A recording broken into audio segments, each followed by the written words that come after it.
I saw this and I immediately jotted some notes down because I was like, oh, I have to dig into this one because I have so many thoughts and feelings on the matter. So if you didn't hear, Russia is fining Google, and I almost say this with air quotes because it's kind of like, well, they're fining, like, what does that even mean? But anyway, so they're fining Google $2.5 decillion, which, mind you, is a 36 figure, I think, number. It's more than the global GDP. I mean, it's more money than even theoretically exists in the world. And so they're suing them for this, which I dug into it and I was a little like, this, you could just glaze over this and go, yeah, what a ridiculous thing. But I think there's more to it that is actually worth unpacking that we all need to kind of think about here a little bit. Because while, yes, I think it's ridiculous that Russia's suing Google for more money than exists on the planet, it just kind of dismisses the credibility of the whole thing. And I dug into what they're suing them for. And what they're suing them for is what they believe is it was unfair that certain YouTube channels were banned. And this raised a couple interesting things for me as I was thinking through it. So the first one was, if you want to be taken seriously, don't do these kinds of things. And I say this because this kind of behavior you'll see happen, and this is an extreme case of it, but I see it happen with companies. I see it happen with individuals, with one another, where they try and puff up and seem like they're acting tough by doing these making these ridiculous threats or statements. And it's something you see in the world of work where companies are like, everybody better do this or we're going to fire you. And it's like, it's just a really cheap tactic and it doesn't work. And it just makes people roll their eyes and they're less likely to take you seriously when something serious is the case. And so that's just one real quick tip there, because unfortunately, while this is almost a laughable example, this underlying behavior of I'm pissed off that things aren't going my way and I think I have some sort of power, so I'm going to flex up on this and make a just unreasonable threat in an attempt to try and get my way. It's not a good look. It doesn't make people take you more seriously. And if anything, it just makes people roll their eyes and not take you more seriously in many other areas. So there's just a real quick piece that I thought I'd throw out there because of how frequently I see this kind of behavior, not to this level, not this exact same thing, but I see this kind of behavior perpetuated a lot. And so when this came up, there were actually some people I saw like poking fun at what they did. And I'm like, this is literally your leadership style. It's to try and bully people with outlandish things to try and get your way. And you're going to poke fun at what Russia did with Google. So don't do that. Please, leadership tip, as we open up here.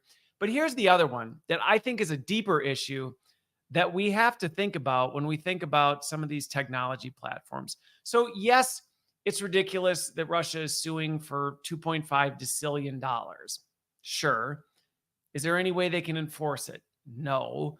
What are they really going to do? I know they've threatened, and if you don't pay it, it's going to double every way. It's like your imaginary number that you can't actually hold me accountable to is going to double. It's silly.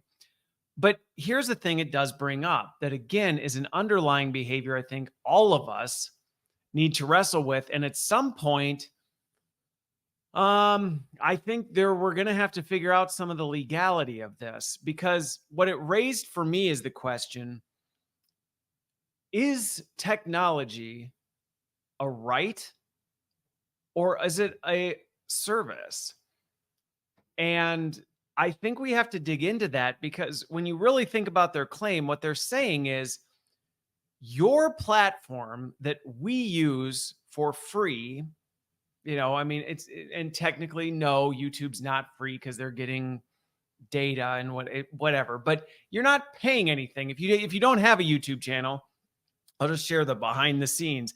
You don't have to pay anything for it. You can create a YouTube channel for free.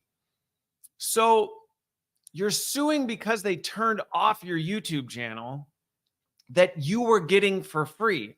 And I see people respond this way with social media where, I'm just saying, like, the TikTok ban, and I'm not going to get into that whole thing, but like people are like, the government can't take this from us.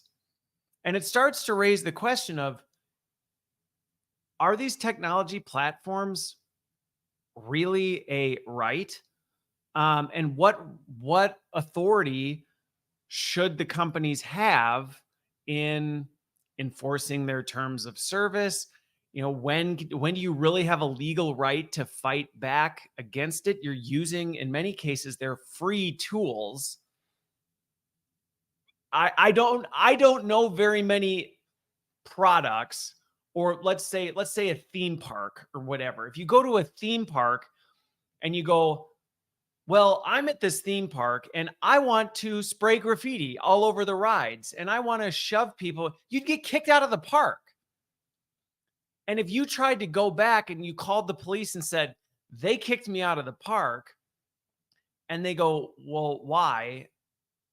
And you go, well, it doesn't matter because I and that's even not a great example because you paid a ticket. So even there, you've got more of a case to go, I paid a ticket to go in. But even if you did and you told the police, I paid for a ticket, and so I should be allowed to go in and graffiti the thing up and push people around and do what I want because I paid it, they'd go, yeah, that's not how it works. It's their theme park. They can decide. But it's one of those like, well, how far does that go? Especially when we think about technology, where, I mean, a lot of people, I think about some of the social media influencers I know and things like this, like their entire livelihood is built on a free technology platform. So where do those lines get drawn, and how many rights do you really have with some of this? And so when I think about Russia, part of me goes, well, if you violated the terms of Google's services and they banned your channel, I don't know, like you really can't say anything. You're throwing a tantrum. But then part of me has also seen things where how did they come to this conclusion, and this, by the way, this is not me defending Russian YouTube channels. This is me pushing this deeper question of where are those lines drawn, and how far is too far, and what course of action do you really have? I mean, as somebody who's very, very active on LinkedIn, okay, very active. A lot of my stuff is through LinkedIn and things like that. If all of a sudden LinkedIn just said, Christopher, you're not allowed on LinkedIn anymore because of who knows what, should I have the right to go back and say, no, you can't do that? You can't take that from me. That's my LinkedIn. Is it really mine? Is any of this really mine that I'm getting from you? And I think these are things we really need to think about. And this is one of the things when I do professional coaching for people. One of the cautions I have to people is to be careful how much of your identity, your brand, your whatever is built on someone else's free tech. And I would say be careful if it's built on any tech, but especially free tech, because the lines of how much right and authority you have to do what you want and recourse if they decide to ban you from it or whatever you may have. And so that's my warning to people. I think this is just a deeper question we need to think about and kind of go, because it's very easy to just jump to well, it's Russia. The Russian channels obviously were, communist or this and that. And like I said, I'm not defending. I don't even know what channels got banned. And so don't send me messages saying you're a communist or any crap like that. That's not my point. My point is, there is a part of me that's like, well, were their channels banned for a fair reason? But then another part of me goes, but do they need a reason at all? Could YouTube just say, we don't like your stuff and it's free, so we're taking it back? And this is as we become more and more dependent on tech. And really, when you think about the fact, so much of the stuff you think you own, you really don't own. It's not really yours. It's borrowed, leased. Like I don't, that's the hard part about being in this tech world where our stuff is not really physical stuff. It's data. It's digital presence. It's not real. It's not a tangible good or product. So my caution, okay, here's where I'll wrap it. My caution would be to anybody, be thoughtful and careful how much you're building on any of the technology platforms that are out there, because it can be gone in an instant, and gone might not be it's gone, but they could pull it from you. So if you're an influencer and your whole thing is built on one social media platform, I would advise you to diversify your portfolio, because that can go away real quick. So just be really careful about that kind of stuff and think through those things. And I think the second piece is, be careful what you're doing with the technology that you have access to. Again, it's very easy to get comfortable with, well, this is mine. It's not yours. So while you may say, I should have the right to do whatever I want with it, you don't have the right. And so you need to think carefully, think wisely, look at the terms and services of things, and be careful that you're not violating it. Because even if you are and you're getting away with it, at some point you could get caught and it could be taken from you, and you'll have no recourse, because you're not Russia, who can try and ban, bill Google $2.5 decillion. And even they're like, well, yeah, but what are you really going to do with it? So anyway, more just a cautionary tale for people and some food for thought that I think we all need to be thinking through as we step forward.